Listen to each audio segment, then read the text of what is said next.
Wait a second. This isn't your grandma's cancer show.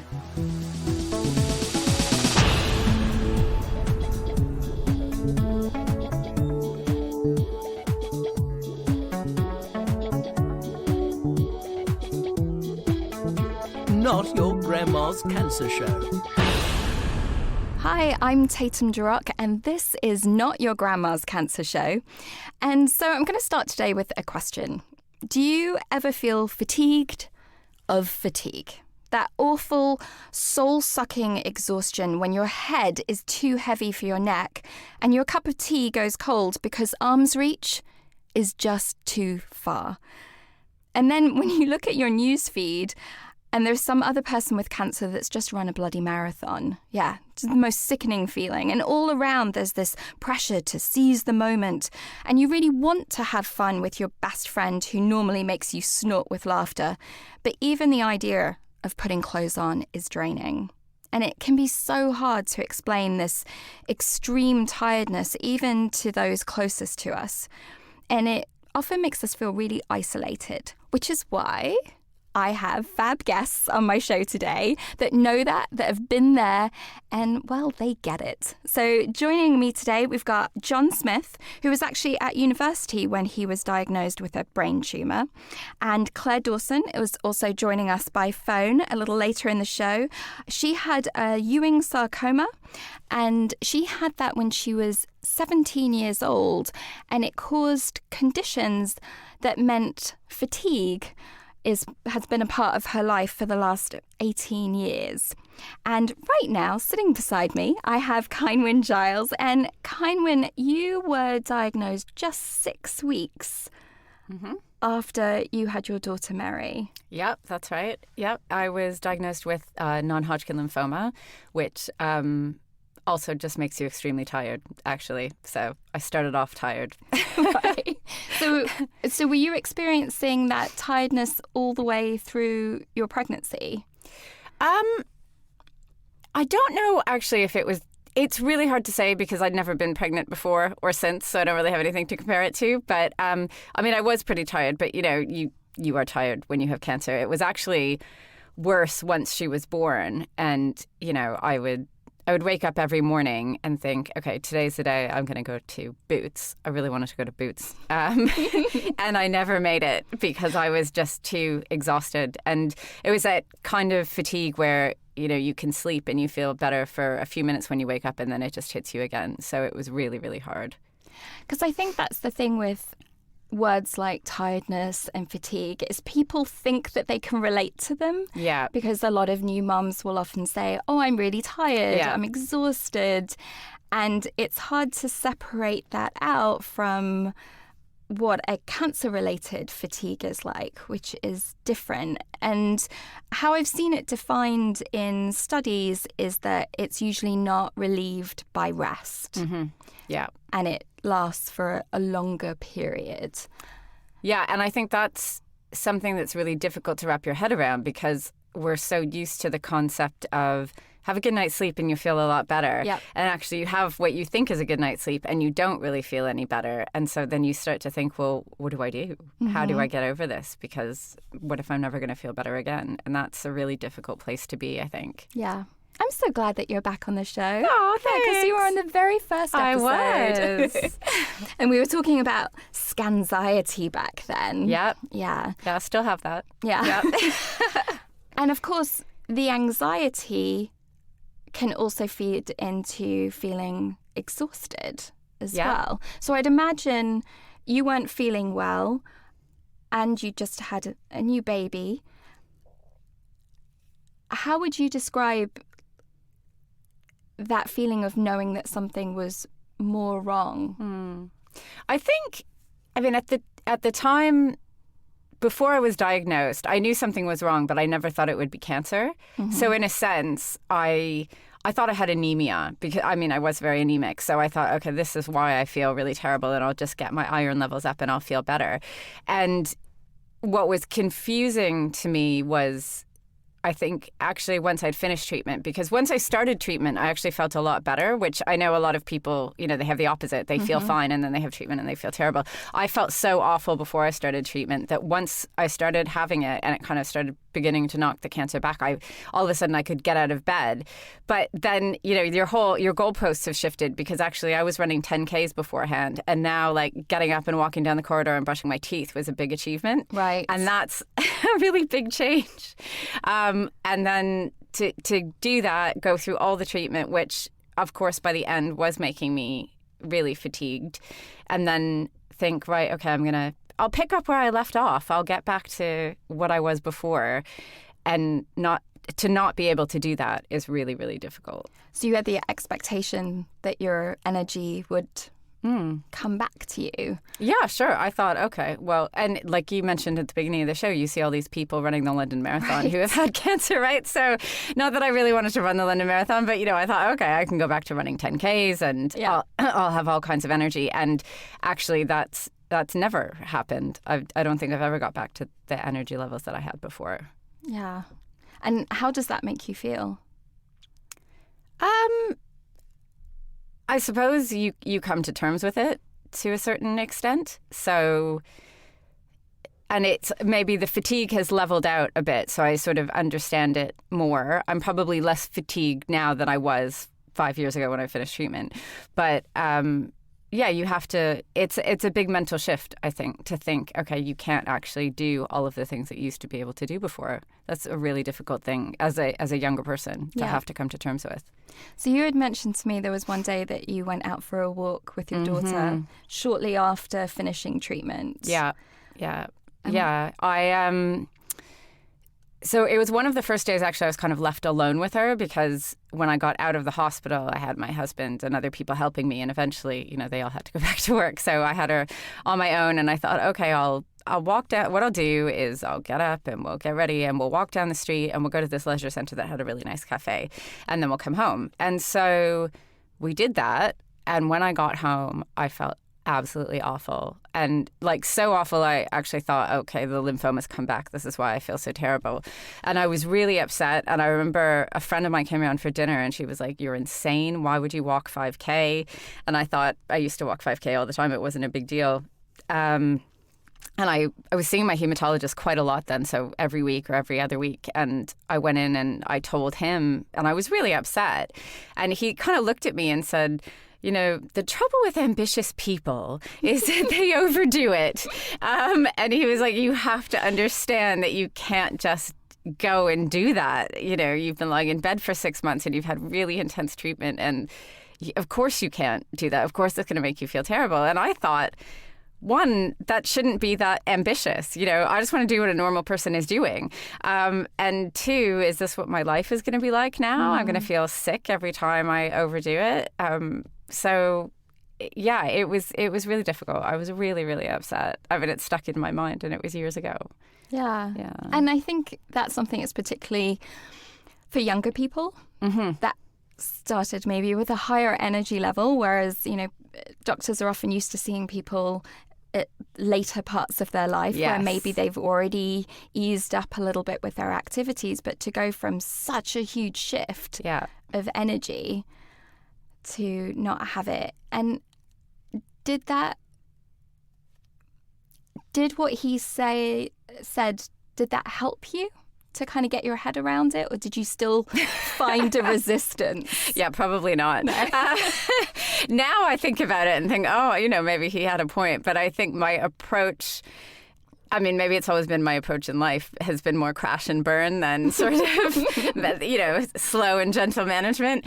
And like I said, when he said that, I remember thinking, but I'm not being overambitious. This is, walking that far shouldn't be out of my reach, right? Yeah. So I was pissed off as well. Like, why me? Why do I have to be the one that's tired? I think if I look at it now, I think, okay, yeah, of course. Anybody in my position who had just come out of the hospital after being in there for 6 months, no, of course you shouldn't walk 5K. I mean, that's ridiculous. But I think it's taken me a long time, and I still do. I'm really tired right now. Say you haven't had a day off. No, I haven't had a day off in about 9 days. I worked all weekend, and it's been fabulous. And I love my job, obviously, but I feel quite tired, and I know I need a rest. But then I think of all the things I have to do, and I think I don't have time for a rest. So I'm heading for a crash. So we'll talk about things that might help manage that crash a little bit later in the show. Yeah, I'm looking forward to some tips. Yeah. So in terms of where you are, you have some now. You have ongoing treatment that you receive. Does that also contribute to your tiredness and fatigue? Yeah, so I get immunoglobulin replacement therapy every month, and that's like sitting on an IV for sort of 4 or 5 hours.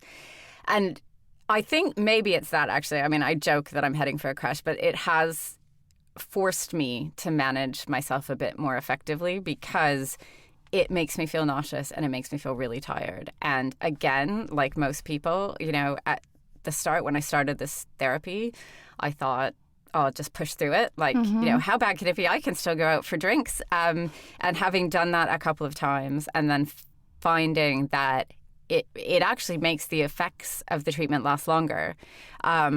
I had to stop that. So now I'm pretty strict with myself that I get my treatment usually late afternoon. I come home, I eat dinner, I go to bed, and I try not to book anything in for the next morning so that I can rest, because I really found that if I force myself to go out at night or force myself to get up early the next morning, it means that instead of sort of feeling better within a day, it takes me 3 or 4 days.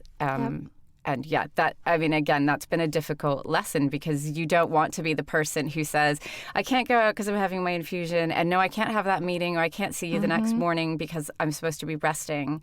And for a lot of people, actually, to be honest, I think a lot of people are sympathetic when you explain it to them, but you feel kind of like a loser. That's the thing, we're so hard on ourselves. Yeah. I mean, like you said, a lot of people can understand. Maybe not immediately, depending on how it's relayed. But I think a lot of it is pressure that we put on ourselves to fight through it or not be that person. And yet you'd have no problem if someone else was that person. Yeah, I think the way you've described it, it is a bit of your identity, because I didn't want my identity to be somebody who's sick and tired and needs treatment, and actually it is. And again, like, that's a big shift in how you see yourself, right? I don't want to see myself as a sick person, and it's really hard to kind of admit that to yourself. So often when I leave the hospital, I usually have my treatment on a Tuesday night, and I usually give myself the walk from the hospital to the tube just to feel a bit sorry for myself. So it's just 15 minutes of feeling like, okay, this is actually a really crappy situation that I never wanted to be in, and sort of feel sad about it, and then try to perk myself up on the way home. But yeah. But it's important to give yourself that space. Yeah, to recognize, I think, that it's not how you saw your life. It's not a normal situation. It's not something most of your friends can understand. And then it's hard to explain to people, because you also don't want to be the boring person who is like, oh, I got to get my infusion. It's interesting you mentioned that word boring as well, because I think that fatigue can be it bores me. I felt like with all my treatments, if there was some fatigue that was likely to happen, I got it full whack. Yeah. Like, it didn't go in half measures, and sort of everything added to it. But I had an allergic reaction to one of the drugs, and I basically couldn't get up before 11 o'clock in the morning. It would take me until 12 before I could sort of have a conversation or be somewhat okay. And by 2 o'clock, I was declining. So if I didn't get things done in this very small window of time between 12 and 2, I was a mess. And after 6, I would be practically slurring. I was so tired. And life became really boring. Yeah. And I couldn't have the energy to do anything really productive in that time. It was like, go to the shops and get some food. Yeah. Come home and hope you have the energy to make it And it's that mental tiredness, I think, because being fatigued, it's a mental and a physical thing. So Yes. I remember thinking when I was in the hospital, okay, I'm in here for like 5-6 months. I could read War and Peace. What I actually did was watch Holmes Under the Hammer a lot. So, you think, I should really do something with my brain if I can't do something with my body. But actually, your brain is tired too. Yes. It doesn't let you do the things that you want to do in the way that you wanted to do them. And we're in the majority in that with fatigue, apart from always seeing those pictures of people running marathons or climbing Everest or being sort of superheroes, is that they reckon between 7 and 8 people out of 10 have fatigue, and yet it's really underreported. And for about a third of people, it can last years afterwards, which again, a lot years of people, after cancer treatment. Yeah, a lot of people aren't prepared because there is an expectation of those energy levels coming back. Yeah, and I think, it would be interesting to ask a doctor actually, but it's not something I remember anyone ever telling me, that fatigue would last a long time. It was sort of like, oh, you finish treatment, you'll be tired, but you'll bounce back and go back to work and you feel ready and that kind of thing. And I don't think it gets talked about a lot. And it's only when you talk to other patients that you realize, oh, everybody's tired. It's not just me. So we're going to talk to someone else who Yay. also gets tired. So Claire, when I spoke to her on the phone earlier, promised me that she was going to yawn throughout her segment to illustrate fatigue. Hi, Claire, are you there? Hello. Hi, Claire. I've stopped yawning for now. Well, thank you. Feel free to yawn at any point. Thank you very much. And thank you for stepping in because Abby was going to be on the show and she was happy for me to share this. She was excited to come on and then this morning was so tired. Yeah. And she also has fibromyalgia that's been caused by her cancer treatment and was having a flare up. So hi, Abby. We're thinking about you. We love you. And Claire, thank you so much for stepping in. It's no problem at all. As you were saying earlier, it's quite handy. I'm always at home. So I have to sleep, so, You're fatigued call and me at home. anytime. Yeah. So, I'll tell you now, I'm sat on the sofa in my pajamas talking to you. oh, that sounds Amazing. great. It's like a nice image for you there. Yeah. So you were diagnosed at 17. Yep. Yeah. I was diagnosed with called Ewing's osteosarcoma, and it's generally found in teenagers and younger adults up to about 25.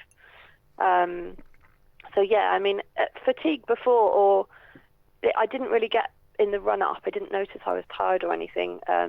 It was kind of a slow growing tumour, but the treatment itself certainly kicked off an amazing amount of fatigue. And how did you cope with that at the time? Yeah, it's an interesting one because I've had sort of ongoing chronic fatigue more now. It's quite different, I think, the fatigue you get when you're on aggressive treatment, which is kind of very physical. You've got lots of other side effects going on as well. And there's almost, I kind of like, well, it's not surprising I'm feeling like this because I'm on chemo or I've had a transplant. And it kind of, I didn't really expect anything else, to be honest, at the time while I was actually on treatment. And I think I was actually kind of too exhausted to almost worry about being exhausted. Yeah. I didn't have the energy. I was sort of just getting through the days. It was very much just dealing with symptoms as they came up. And I'd kind of when I was in hospital for most of my treatment. So it really wasn't, there wasn't any option of me thinking, I might pop out with my friends. I just wasn't really well enough. So in some ways, it wasn't easier to deal with, but it was definitely very different, and it kind of gave me no choices within it. So I was kind of forced to just sit through it and wait for it to finish in a way. So that was the kind of actual treatment itself. But I think that meant, and like you've been talking about, the realization that might not go away afterwards is where it becomes more of a head game, Yeah. So yeah, it was. I think it took me, I was going to say it was definitely, because I had a stem cell transplant and they're sort of infamous for knocking your whole system out for quite a while, and I think it was definitely 2 or 3 years of feeling, not ill, but definitely not right. Not right, just tired all the time. And how is that in terms of what your peers were doing at that point in time? Was it also quite a jarring difference in comparison to how much energy those around you had? Absolutely, yeah. I mean, once I'd kind of left hospital, it took me a good 9 months to get back up to being ill. I went back to go and do my A-levels again, because that's where I was in my education. And so going to a big college that was full of sort of 18-year-olds, obviously just like, they've got too much energy. You know what I mean? Like, it's just like, compared to me just going, oh my gosh, they're choosing to run places. I'm like, what are you doing? It's crazy. So yeah, it was, I found that time socially probably the most isolated of my life, I think. Just being amongst people. And at that age, a few years makes a big difference. So I was kind of 20, 21, and they were 18, and I felt different because of that, and I felt different because I had no hair still, and and I couldn't go out to the pub with them after. There were so many things that made me different, and I didn't.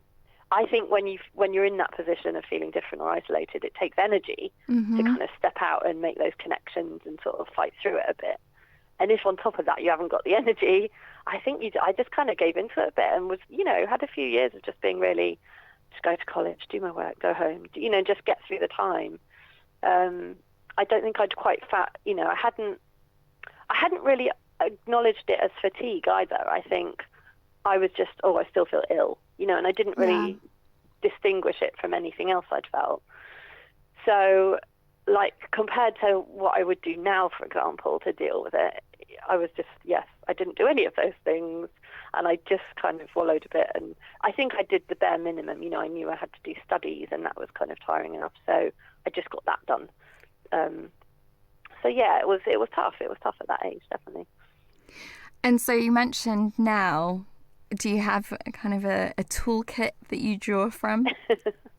I mean, I do, and I don't want to give these like they're, sort of the golden rules, because they might not work, and they don't always work for me every day. And some days I just want to have a total strop rather than do anything like helpful for myself, But definitely, I mean, I think the biggest thing I've noticed about it is that I just have to be really, really organized, and I don't have the luxury of kind of deciding things spontaneously. I have to be really good at planning what I'm going to do. I have to give myself time to recover from things. I know if I've got a couple of days where I say full days, and that's not that's not anyone else's version of a full day. Like, my version of a full day is having to do something. Mm-hmm. So having to be somewhere and at a certain time, meet other people, an obligation of some sort. I know if I've got that in a day, and I've got that for a few days in a row, I need to have a whole day off of nothing, because I will be exhausted just from the sort of getting there and getting out and being there. So planning is a really big thing for me. I have to just sort of look at my diary in advance and make sure I'm not putting too many things in. I think the things when I'm having a bad day, when I really am, actually, I can't leave the flat today. What can I do in that moment to get through? I think the first thing is like giving yourself permission, because I think there's so many, like you were saying, that kind of negative chat we have about, I'm boring. My one is lazy. You're just being lazy. That's my go-to word, and I'll tell that to people, and then wonder, then sit there worrying about why they think I'm lazy, just because I've told them. It's because it's slightly easier. It's easier to say that than, I'm just slobbing around. I'm just having that, all those kind of words that you can say, like, sort of slobbing out on my pajamas. But actually what I'm doing is resting, because I've got this condition, and I don't say that. That's kind of tough. But I have learnt to kind of let myself off. So go, it's all right, today is just going to be a TV day, or it's just going to be this, and just be a bit nicer to myself around the whole thing. And you mentioned your conditions were caused by your cancer treatment. Yeah. Can you share a little bit more about how that happened? Essentially, my tumour was in my chest wall. So just inside my ribs. And because surgery, I mean, it would have been possible, but it would have been a very last resort. They did a lot of chemo and radiation and like a stem cell transplant as well. So I had a lot of radiotherapy, and I did have some surgery pre-diagnosis on my lungs. And that in itself has damaged the lungs. So my left lung doesn't work at all. My right lung is kind of taken over a little bit. But they've both got this condition called bronchiectasis, which is caused, I better get this right now. It's like a widening of the airways in the lungs, and it can be caused by scarring. It can be caused by radiotherapy. It can be caused by just getting a chest infection. Some people are unfortunate. If you get infection and there's damage caused by that, then you've got that permanent bit of damage. And the problem with it is when you've got damaged lungs, they don't recover, and damaged lungs are more prone to infection. So it's a progressive thing, this vicious cycle. So essentially, my fatigue is caused by the fact my lungs are about 38% at the moment, as of yesterday, efficiency, and that will also mean my heart has to work harder to compensate. So both of those things mean basically my system is working a lot harder than it should have to, and therefore I'm exhausted. So the fatigue is caused by that, and that was obviously a direct cause of the cancer treatment.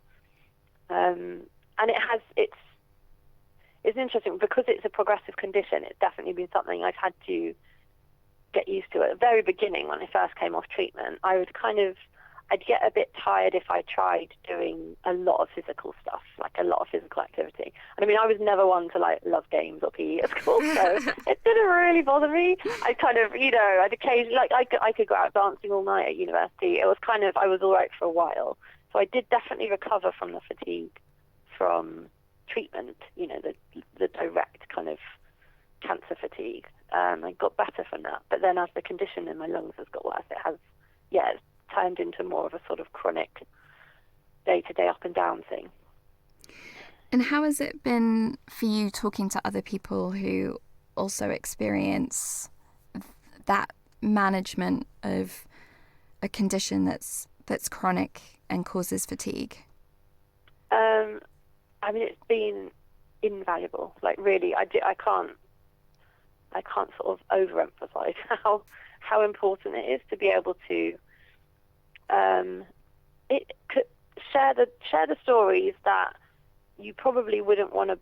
I don't know. There's always that feeling of burdening other people. If you talk to people who don't understand, I feel there's this sort of expectation on them that they're going to say something to make you feel better about it, and that's not what it's about at all, is it? Talking about things, right. But I worry that that's how it might come across. Or so to have people who know exactly what it's like is just, I mean, it's great. And I mean, it for a range of different reasons, like practical things. Just kind of, I had someone the other day, one of our friends in China actually, it was just like, have you got this app that gauges how much water you're drinking? Because by the looks of it, all you drink is, can I say brand names on here? This is like world advertising. I drink so much Coke, which is full of caffeine, and it's not good. It doesn't rehydrate you, and cups of tea, and just like, I get to the end of the day, sometimes I realise I haven't had any water. And things like that, when you've got fatigue, like eating and drinking, it's so important. And I hadn't even acknowledged that if I don't eat properly, I'm probably going to be more tired. Like really basic stuff that you can kind of just, you whiz it by, you miss a meal and you're like, oh, I'll be fine, other people do that. And I realise actually, I don't have that luxury anymore. I have to be really careful. So we're down to really practical things. But then obviously there's just the kind of sharing of common, I was just listening to what Simon said about feeling boring, and I totally get that, and it's a real the social part of fatigue is what I think you can underestimate, like having to explain to people, not wanting it to be part of your identity, all of that stuff I totally get. So just being able to talk to other people who get that straight away without having to explain it is just really important, I think. Yeah, it was one of the things that when I was doing some research for this, that some of the doctors were saying that out of, the common treatment effects, so pain and nausea and things like that, that actually fatigue was the one that caused people the most distress. Oh, that's interesting. Yeah, Yeah, because it affects Yeah. everything. it Yeah. does. And I think it's vague around the edges. It's fuzzy. You can push through, but then it catches up with you later, and other days you can't push at all. And whereas pain is, there is a scale. You can say my pain is 7 out of 10. You can, Yeah.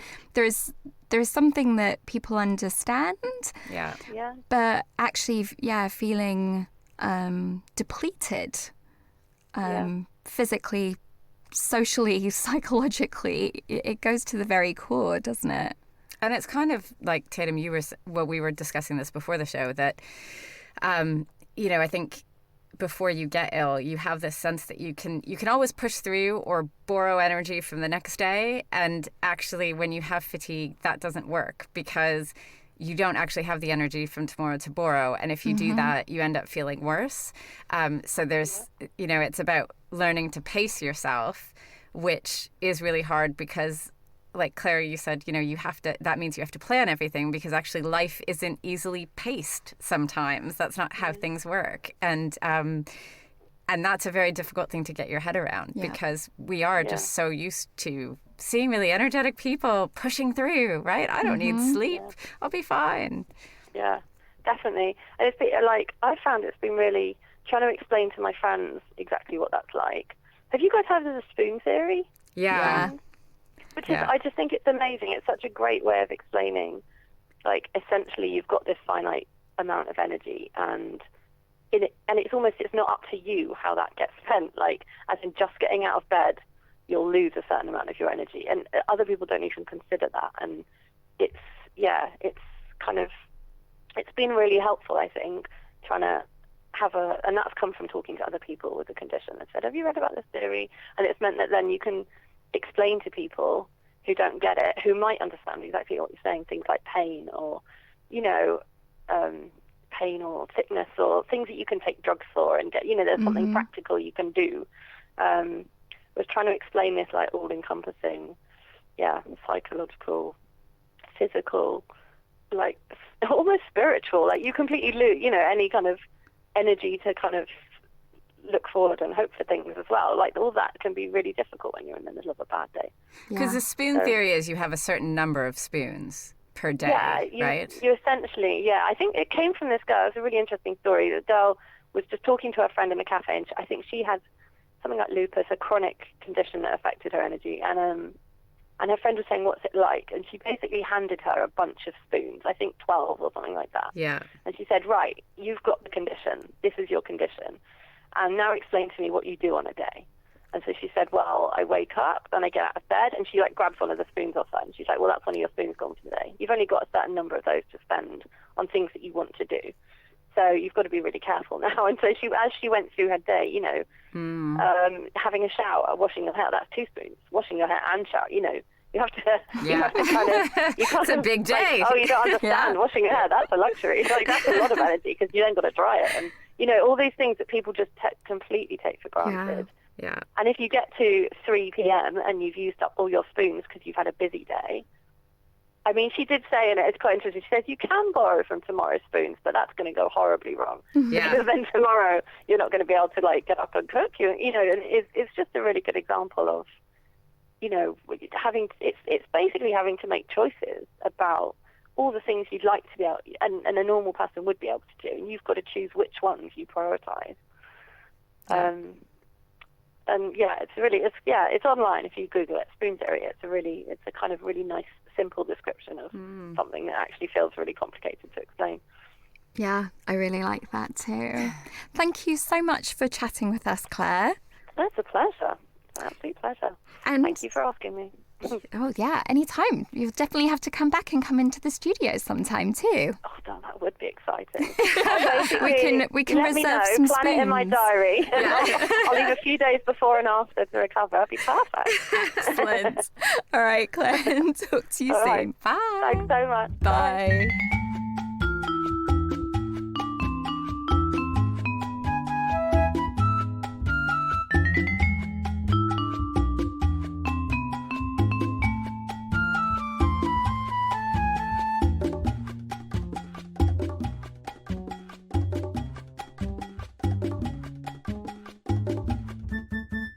So now we have John joining us on the phone. Hi, John. Hello there. Hi, Tatum. Hi, Kynwyn. Hi, John. Hi there. So, John, can you tell me a little bit about what was going on in your life when you were diagnosed? Yeah, sure. So I'd literally just, pretty much a couple of years before, just come out of uni, and I started my first job working in the theatre at the time. I went to drama college. I trained as an actress. So I was working the long hours that actors work in bars usually.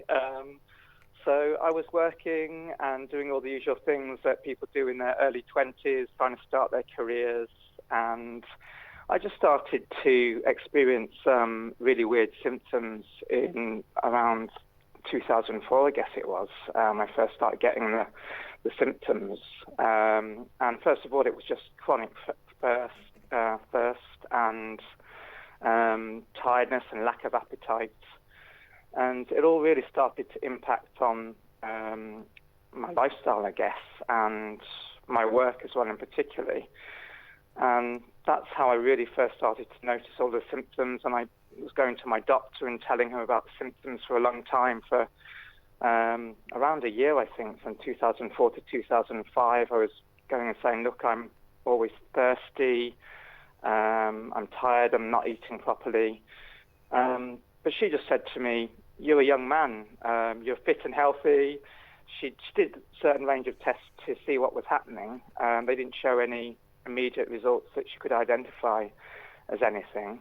But she kind of put it down to my lifestyle as a young guy, working all hours, you know, partying as well, going out quite a lot, as you tend to do at that age.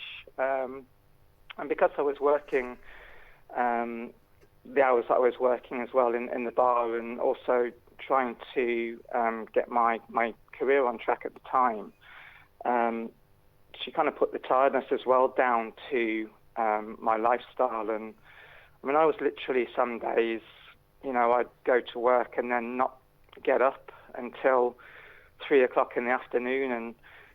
And I had friends as well who were going through the same sort of things, but that was due to their lifestyle. So I suppose I also put it down to the same thing, really. Right. And when was it that you went in for your surgery? So it was 2007. So actually, kind of 3 years after I really started to get the symptoms, and it was March the 27th, 2007, which was also my parents' wedding anniversary, so they were very happy about that. Oh. But I'd been diagnosed with a tumour, what they thought was a benign tumour, in 2006.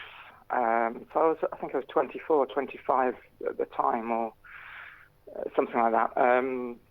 And I was diagnosed with this benign tumour that they saw in a scan because my eyesight had started to go funny as well. So I was seeing double, and the ophthalmologist put me through for the eyesight scan, and eventually the tumour was seen in 2006. But it was kind of left because they thought it was benign, very small. It was on my optic nerve and my pineal gland.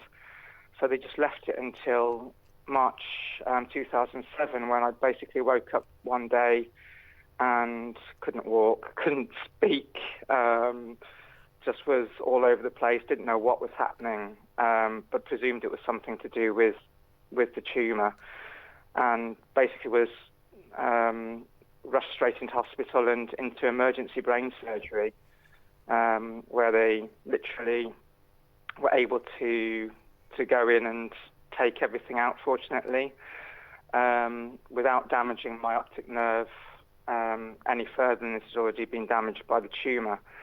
And that is something that they'd been very worried about the whole time throughout the year since they'd been diagnosed. But once they actually went in and removed it, they also took a biopsy of it at that point. I didn't have a lumbar puncture done in the year to check if it had spread at all to my spine or anything, which is obviously the main area where it spreads to when you have a brain tumour. But they found it had spread to my spine at that point. So once they did the surgery, they decided to go ahead and put me into radiotherapy in 2007 as well. And what effects did that surgery and the radiation have on your brain chemistry and functions that your brain would have normally have been doing? The zapping.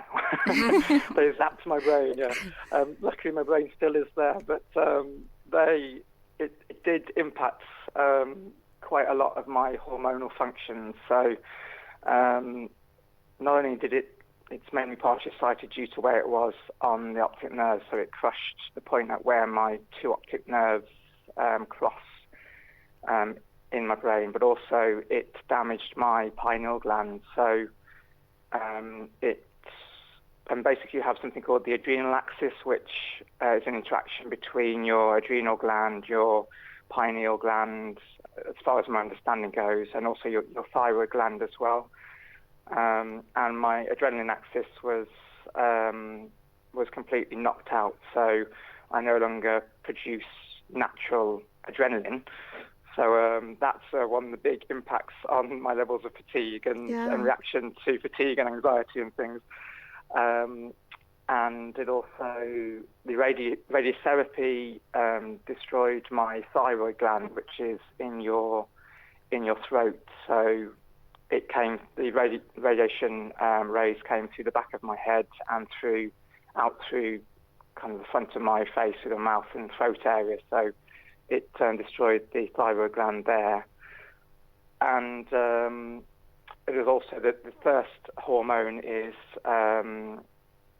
called, I have first hormone replacement with a drug called desmopressin, which basically means that my body is more able to now retain water in a normal way and function normally with water retention and thirst and so on.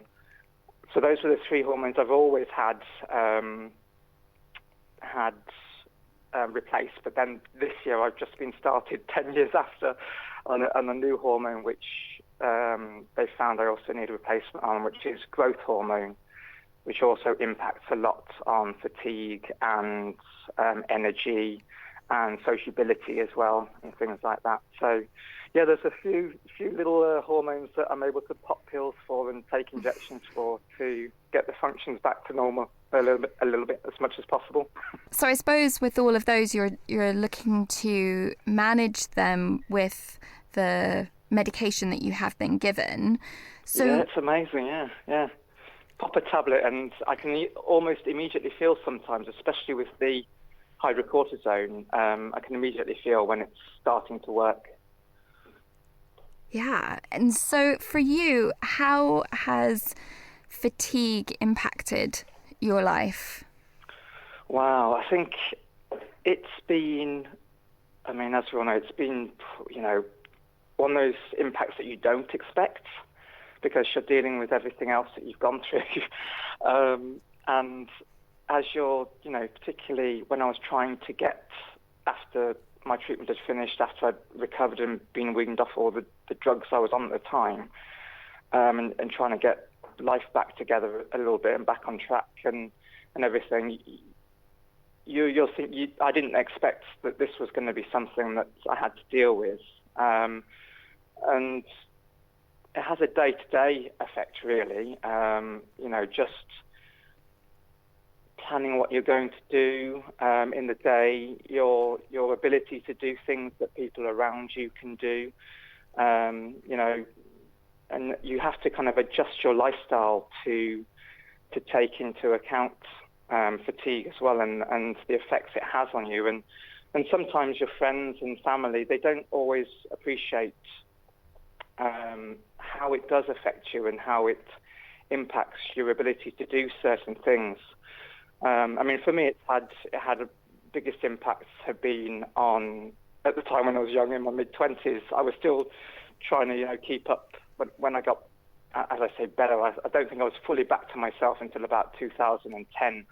But I was still trying to get my life back to where it was when I was 24, and by then I was about 29, 30.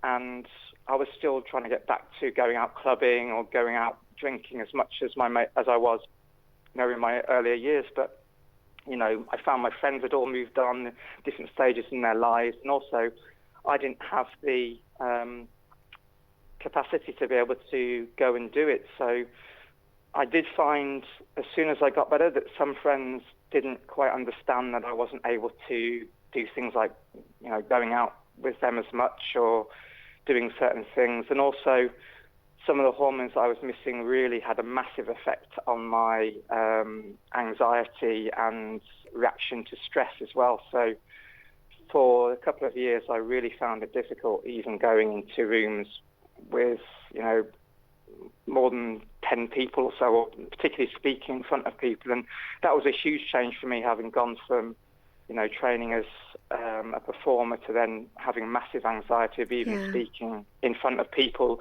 in a formal situation, but in a social situation as well.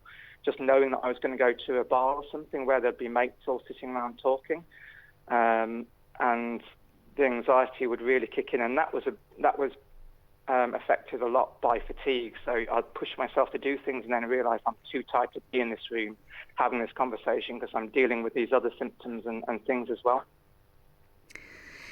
Yeah, and you had mentioned those thoughts in your mind. So apart from just the pushing through, that then the thoughts, the anxiety can turn very critical.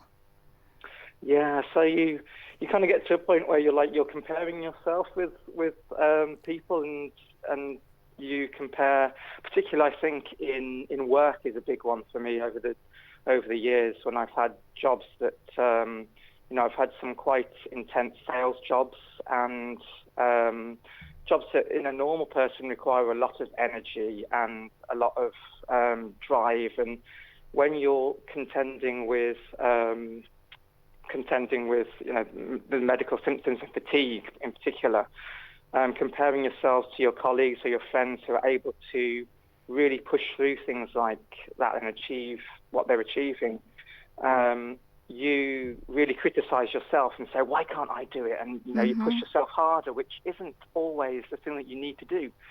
And that's certainly what I realized for myself, is that with friendships, with work, with relationships, with everything where fatigue has an impact, and you compare yourself to other people who aren't in the same situation, you criticize yourself. You have to take a step back for a moment and just say, look, I recognize what my body is doing. I know what my body needs, and I need to recognize at some stage that I am different to my friends, and it's not a bad difference. It's just you have to know what you need to do to be well and to be able to get through the day with the level of energy that you have. Yeah, it seems a little bit like, from talking to the three of you and also factoring in my own experience a bit, there's different stages of how you deal with fatigue. And as acceptance starts to creep in that form of, I accept that I will always be a little bit different. It doesn't have to be bad, but these are the things that I need, that it changes the relationship to fatigue. Definitely, yeah. And also accepting that, it is also partly a natural thing as you grow older, that your body changes as well. But obviously our bodies have changed already. But it's also accepting that it is part of life, and your handling of it as well is part of who you are and your life in a way, and accepting it as part of you. And that the change isn't,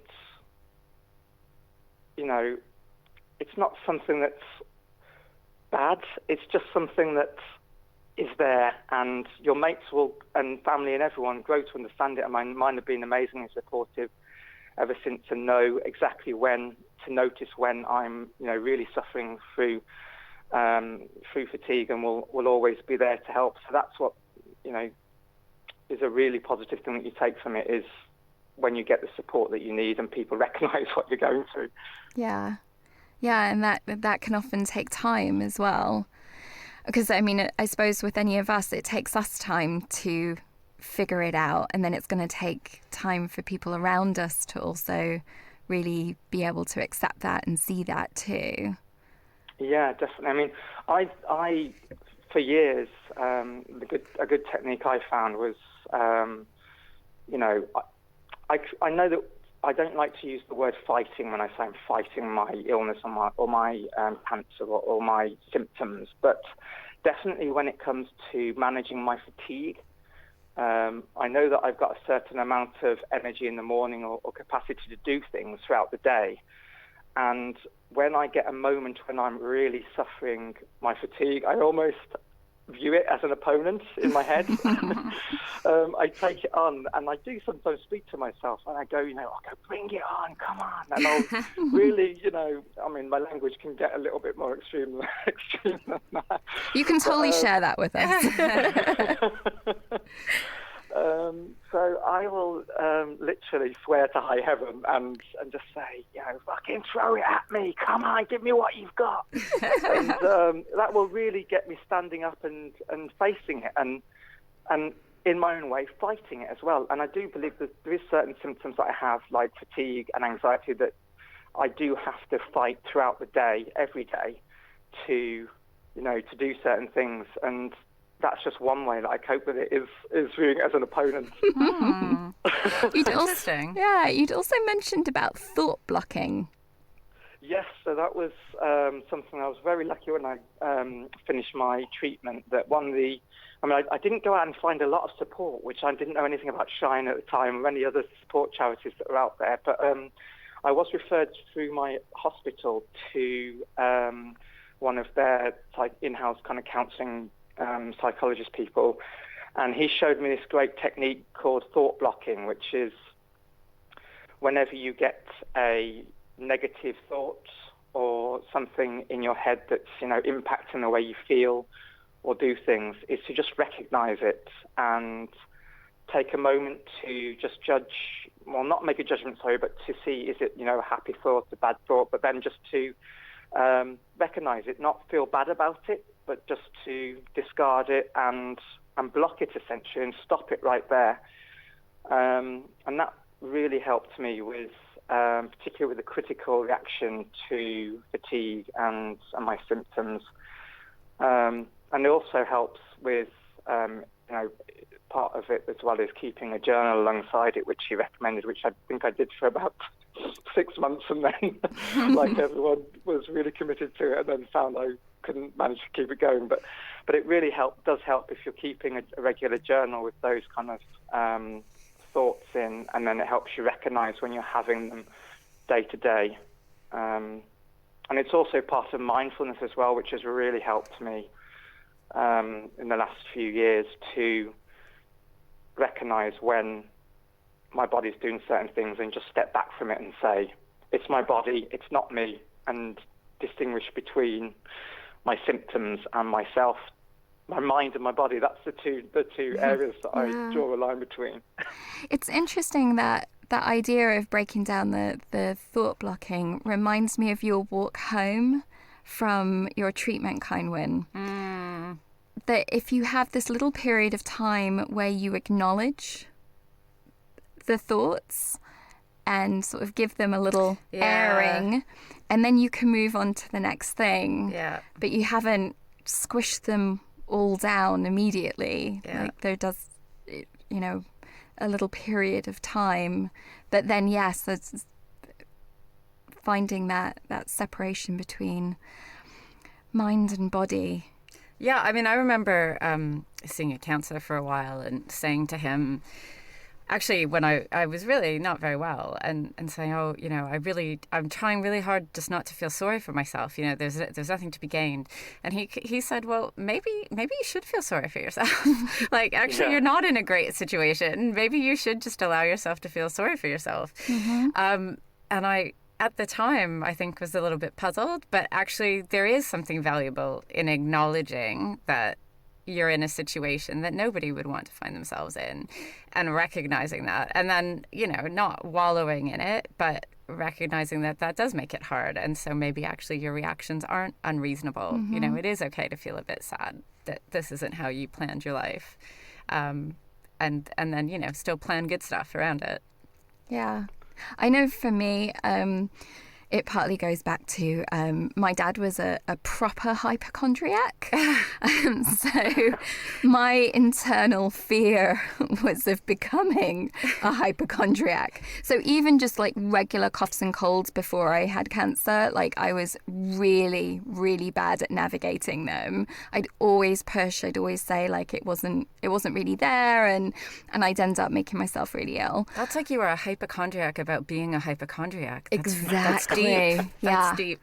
And so when cancer came along, in some respects, I thought that, oh, well, this would legitimize it. You know, I can actually take care of myself without going through these mental, ridiculous hoops.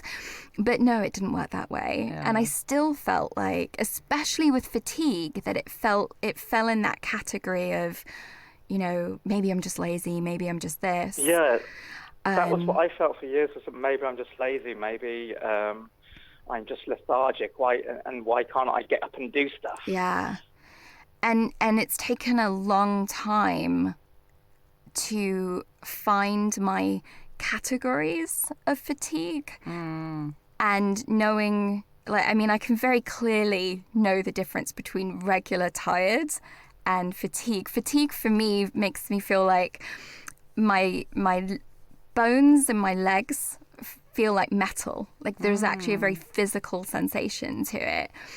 And now I know when I get that, or I just feel like exhausted, you know, kind of like in the most central part of my body, that actually, you know, I'm not making that up, and I just have to figure out my life and my day, like you said, like with planning.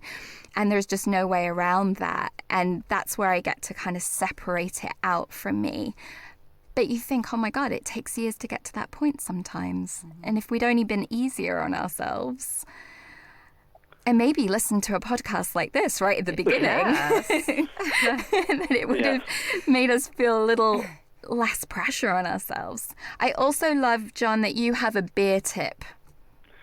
Well, yeah, it's something that I heard on a TV documentary, and obviously, you know, beer is something, that alcohol is something that's difficult to recommend, but your body clock has certain periods when it goes up and down, according to this documentary I watched, and it said that the best time to have a drink is 6 o'clock in the evening. When your body clock is dipping, and it will literally revitalise you and make you feel better and wake you up for the evening. And I think it definitely works sometimes. I mean, definitely if I have my beer in the afternoon, I will sleep all afternoon. But if I have it in the evening, I'm ready, and I wake up and I feel good. I don't recommend it every evening. But if you're going to have a drink in the day, it's probably a good time to have it is the evening. But not late, because apparently it can also, if you have it too late, it will keep you awake as well, which is something that, you know, people with fatigue as well often juggle, is not getting any sleep as well when they need it. Yeah.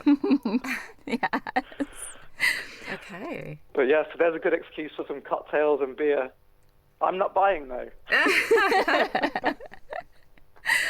I love that tip. I'm going to try it out. Actually, we should all have a beer tonight. Yeah, at 6. this evening at 6. Let's do it. Let's try this, and we can keep sharing what works with